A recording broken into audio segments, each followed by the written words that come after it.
Well, hi Nick. Thank you very much for joining us here. We've got the wonderful screening of A Space in Time, which is an incredible movie about uh, disability and about a family with Duchenne and some other uh, people that have come in and helped you out to make the movie.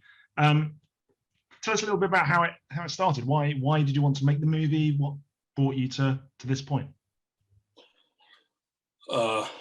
Well, fun enough, it was probably a combination of the work that I do with you, Alex, at Harrison's Fund, and I think also because there's a dog barking in the background. It's fantastic. That's okay. So I got distracted there.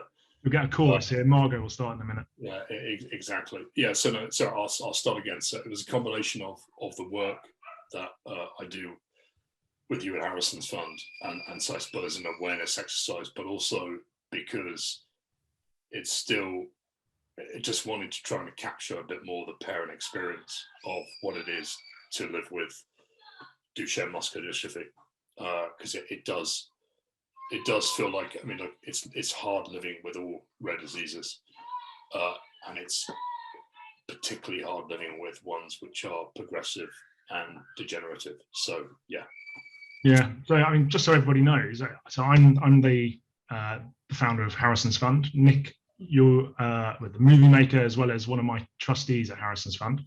I have one child with Duchenne, Harrison, who is in the piece as well, and you've got two. Now, in my mind, there's a big difference between having one child with Duchenne and having two. Is that something that you and Clara have talked about, or is it something that you struggled with? How does having two kids with Duchenne affect you guys? Yeah, I mean, look, I think it's strange really, because a lot of the time these kind of comparisons don't mean a lot because all our experiences are so subjective and different and unique. But it's definitely it's very challenging for sure. I think that the journey is ever changing, isn't it? Which I suppose is the same with all of us in life, but particularly with Duchenne, I think whereas a parent, your understanding of the disease and your hopes and wishes for your children change. I think you start out kind of cure obsessed, and I suppose like you did, Alex, you just attacked the problem and attacked the disease that Harrison had been diagnosed with. And over time, things change. I suppose, you start to become more driven by future generations. You still hope to find something for Harrison's generation, as I do for Theo and Oscar's, but I think you change a bit, and you also become more aware of, more concerned with quality of life and less cure obsessed, which is probably the same for you, Alex, I think. Yeah. Totally. It's it's, for me, it's become yes, I'm still terribly focused on trying to find something to help kids with Duchenne. It's my every waking moments job. But I've certainly found over the time, particularly working with you on the movie we did before and again this one, that life is still out there, and these children are going to have a life. It's not, the life is not over yet. Life is not over, and they've still got plenty of living to do. And I think that was really evident in A Space in Time. One, that I see more of that. Two, I kind of see you and Clara really focusing on like the now and creating a wonderful family life for all your boys. But thirdly, it was so evident listening to Dr. John Ray Hastie talk about how there is hope. There are so many things that you can still achieve whether you've got Duchenne or not. There's so much that as an adult with Duchenne, as John is, He almost doesn't see the disability now. It's more, I'm still just living. It's me. I'm doing stuff. I'm living life to the full. Yeah.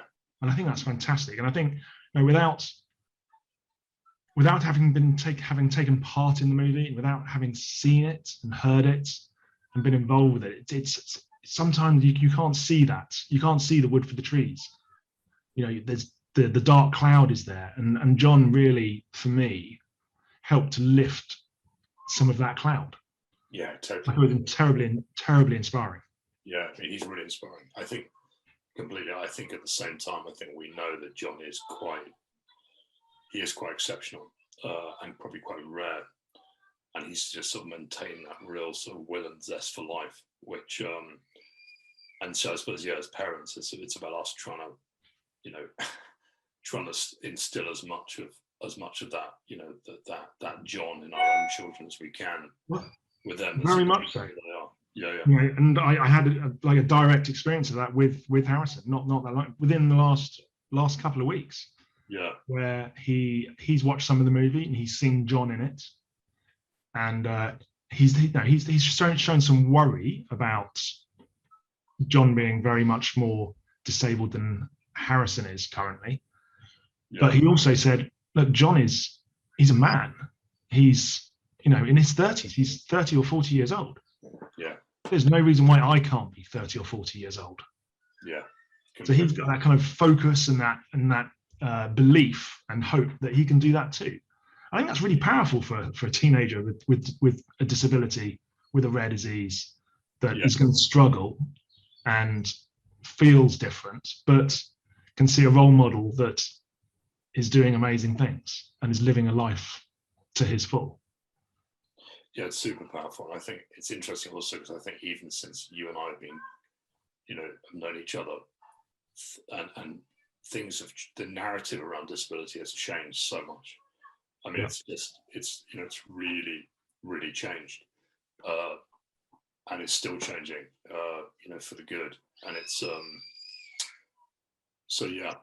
I think there is something about Duchenne though, where, I mean, we've talked about this, which is often is that perverse thing where often the parents find it harder than the kids. I mean, Harrison's, he just gets on with it, and he's incredibly practical, and Theo's the same. Yeah. And there is something quite striking about that, actually, about that it's the parents who struggle, and you kind of wonder why that. I mean, in one sense, why that is, but actually, again, so much of it's just expectations, isn't it? It is. I think there's the obvious element of our understanding of experienced time compared to our children. I know what 45 years feels like. I know how long that's taken, so to speak. And Harrison looks at, as a 15-year-old now, looks at 30 and thinks, I've been alive for 15 years. It's a bloody long time. Yeah. I've still got another 15 years. So I'm only halfway. Loads of time left. I don't think they really experience it in the same way at the moment. I think as they get older and as he gets towards 20, I think that perhaps that changes, and there's going to be another stage to kind of help him through. Kind of appreciation and understanding of where he's at. But yeah, no, you're absolutely right. I think it always feels like the parents struggle more, and the kids who are actually going through it seem to be able to deal with it and just get on with life. Okay, this is my life, right? This is what I'm doing next. Dad, I'm driving next year. Terrifying, absolutely terrifying. Yeah. Do you think you would like to do something again like this, or have you felt that this is your kind of your last look at rare disease or Duchenne for now, and then might come back to another movie in the future? I mean, that might come back to in the future. I mean, there's an interesting filmmaker called Andrew Cotting who's kind of pretty much spent his whole professional life making films around his daughter who has Joubert syndrome, which is another rare disease. And Eden Cotting is still alive. She's kind of in her mid-30s now, and was meant, was predicted to kind of die in her teens, and has kept on going. So there is, I think, and because as we talked about, it keeps on changing. I think there's always been interest there. Yeah. I think it's almost like if we did it again, I'd really want it to be kind of actually done, almost done by Theodore or by Oscar. You know what I mean? In other words, actually, it kind of becomes very much their voice. Yeah. With sort of parents almost in the background, Yeah. But we'll see. Yeah, we'll see. That's awesome. I'd love that. I'd love to see something like that. Kind of the point of view of Theo and Oscar would be intriguing, would be incredibly interesting. But it's also, I mean, even the film, the film that that we did about you, that actually it just represents the different stages you go through, doesn't it? Because that was very much you at that sort of pinnacle of kind of fighting the disease. I mean, you're still fighting it. You know what I mean by that? I mean, basically, you're in those early years, you really attack it. Yeah. Obviously, the challenge that you did, that was kind of, that's what that film represented. Space and Time represents something else. Then another film will represent something else. But they're all basically just capturing different stages of the disease from different points of view, aren't they? It's kind of. How do you think you've learned to deal with Duchenne as a dad?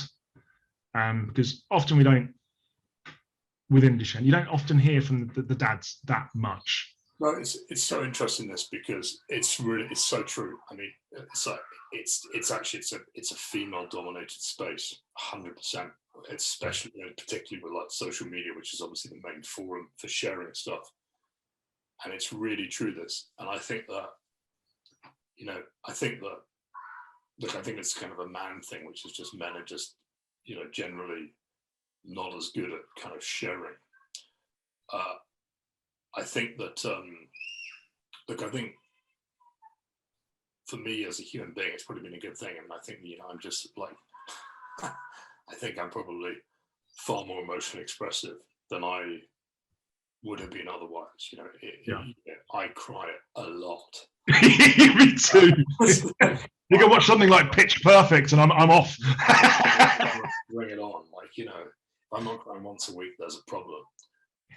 So actually, and maybe that's it's that odd thing about you're probably more in touch with your emotional life as a consequence, because you're forced to be on it, because you're just more aware of it. I mean, there are still days, where I think we all have those days, those desperate days, where you just can't really quite accept the reality of the condition, and it's that weird thing about human nature where even though you know the reality, there are days when I am reeling. If I'm, they're probably less frequent, maybe, but I've certainly found that over time. Yeah, there are days when I just can't accept it, and that's even after sort of 7 years, and it's odd, really, the acceptance. So I think it's partly just, it's just quite knackering, isn't it?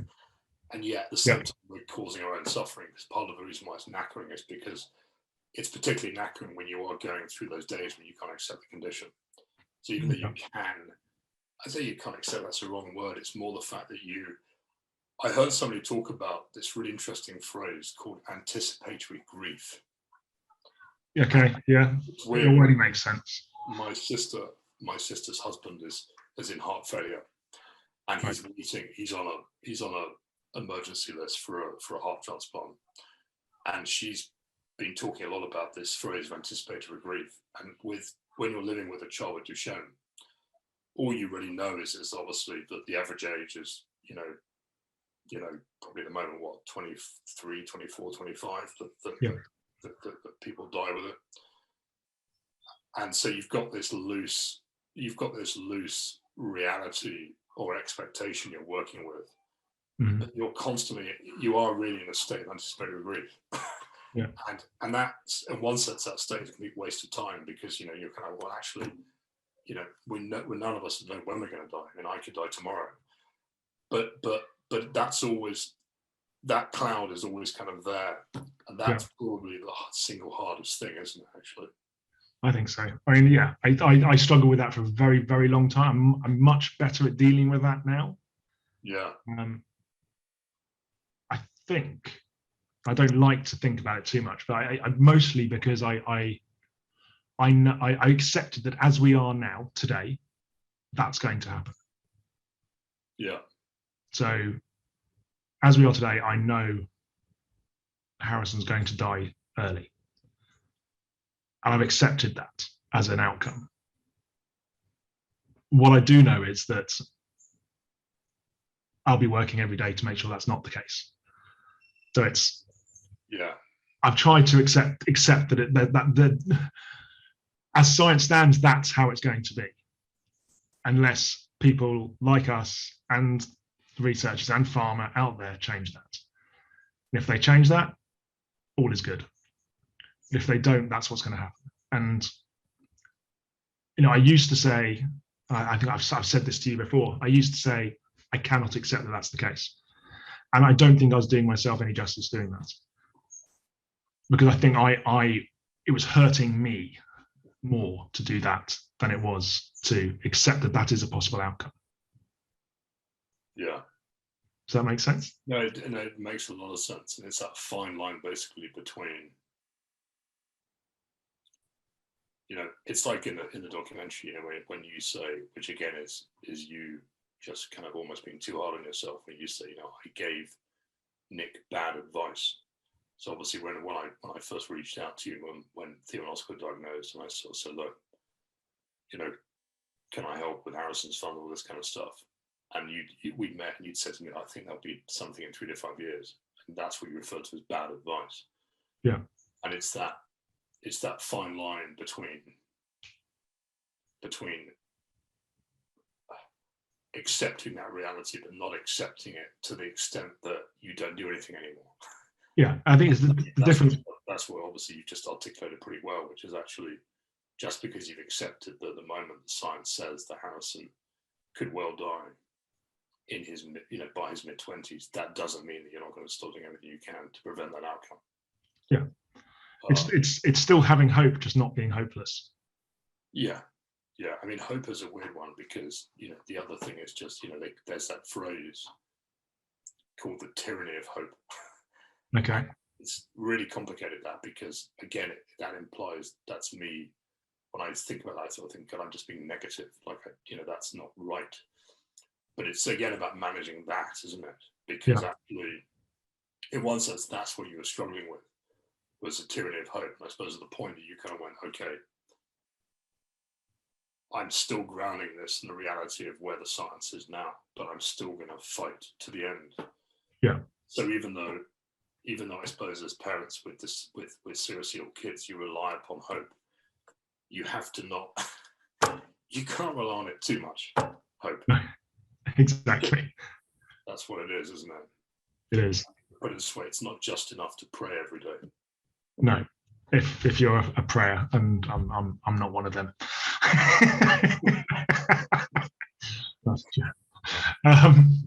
And do you think you have people? I know that a lot of mums out there talk to each other a lot and have multiple different people that they can talk to.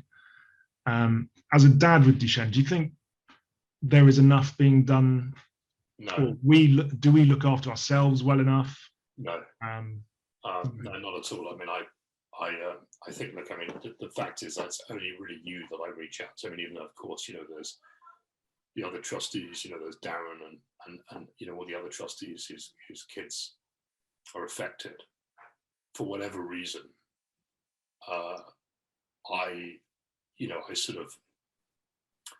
I don't reach out enough to other Duchenne dads.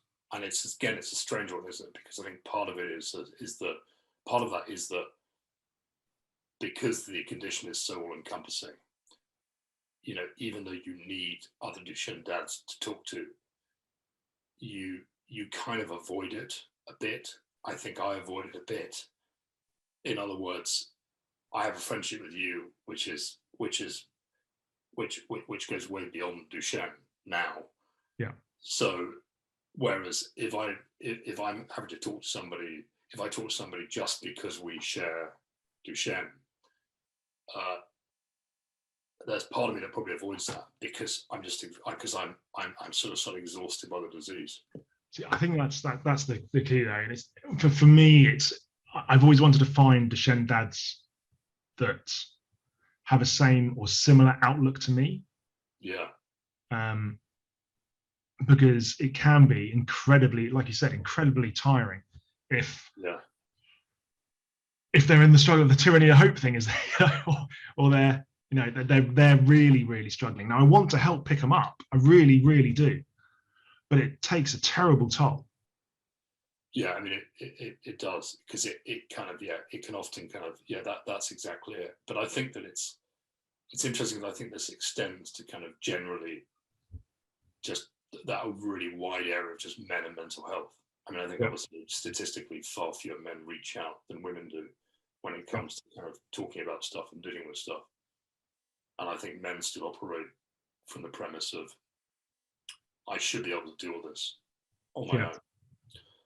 And that's obviously changing and kind of really needs to change. And I certainly couldn't deal with it on my own. Like I just, I'm very aware that there are certain people that I have to talk to when I'm struggling.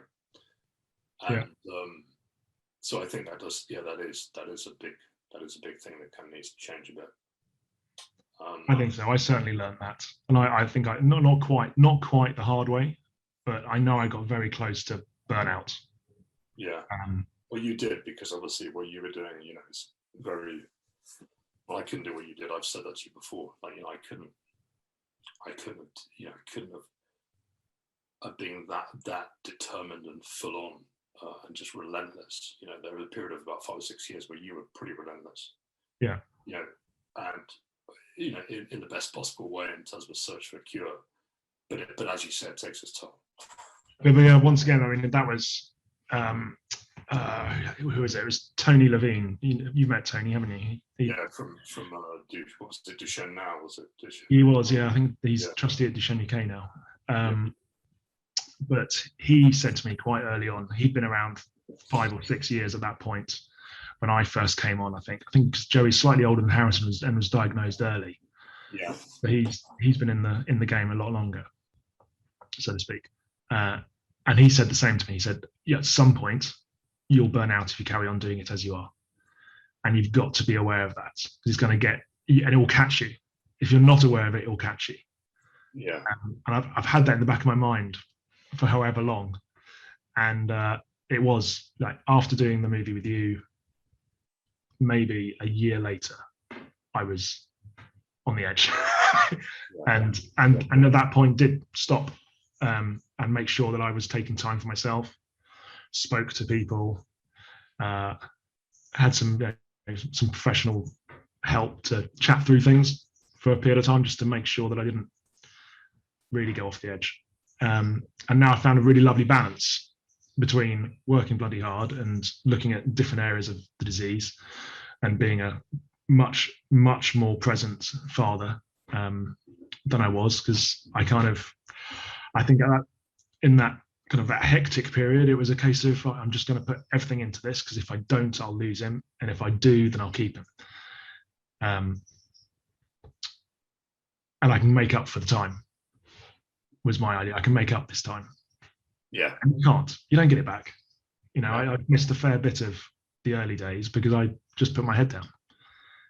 And I don't want to do that. So I want to be a present, good father, good role model, someone he knows he can speak to. Yeah. Rather than being distant. Yeah, totally. Yeah, I relate to that a lot. Yeah. Anything else you'd like to discuss? I think we've done about half an hour so far. That's probably about it, actually. Anything from you? Not that I can think of. The only thing I'd say is I absolutely loved being part of both those movies. It's the first one is like having the best home video you've ever had in your life.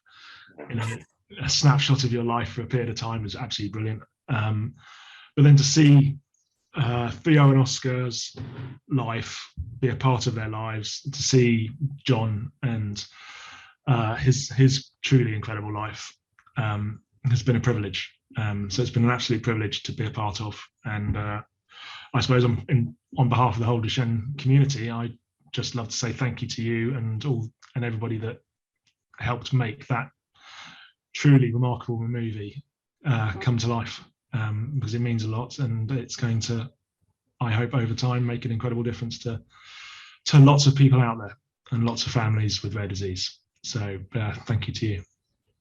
Yeah, listen, big thanks to you for kind of motivating me to kind of do this stuff. And I think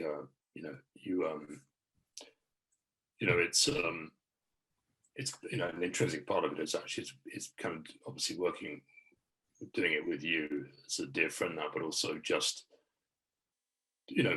Harrison's fun, because I think you need a higher purpose, particularly when you're doing art. I mean, when you're making documentaries, I think if you just so much of what I do day to day is commercial. You're making stuff to pay the bills, and actually when you can make something which is where there's this higher goal, it's a privilege actually to be able to do that.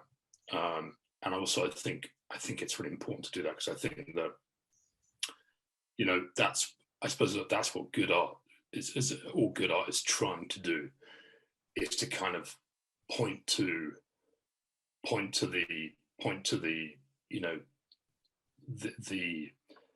the extraordinary, be that happy or sad, but point to the extraordinary and just lift people at difficult times and give them a bit of hope, and that's something which is just different from it's a bigger thing for us all, isn't it? You know what I mean? So yeah. Brilliant. Yeah. Well, thank you, Nick. It's been a pleasure as always talking to you. Be soon. Cool. And